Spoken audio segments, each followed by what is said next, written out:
I just listened to an atheist duo, maybe not atheist, agnostics, kind of pick apart something that I had just done online. And me and Tim Barnett, and one of the things they kind of made fun of us, and it might be right the way they did it, is like, talking about partying and sex, and it's like this big taboo in Christian circles.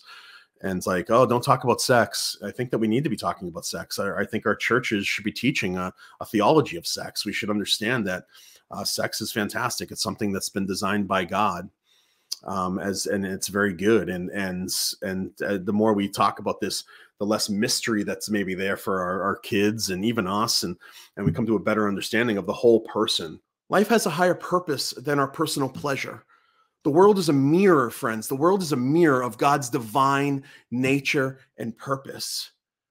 God created all of life to represent visible portraits of invisible realities. It's all around us. Paul writes about this. Our battle is not among flesh and blood.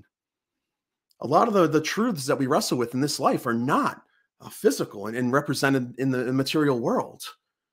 But instead, that we look around us and we see portraits of invisible realities. And this is especially true in our sex and in our sexuality.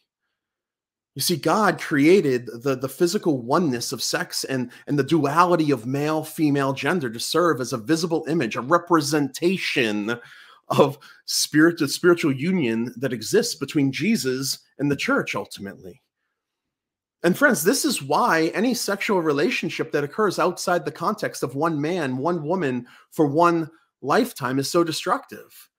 The act of sex is not just for personal pleasure. It's not meant to draw someone close to you or make them love you. Sex is meant to initiate and sustain a lasting bond of one man and one woman, and ultimately it points to the union between Christ and his bride, his church. Then this is the most significant part of it to me, at least. Sex and sexuality aren't an end in themselves. They're representations of something so much higher, pointing to the deeper reality of the gospel ultimately. And Scripture, it's replete with references to the church being the bride of Christ.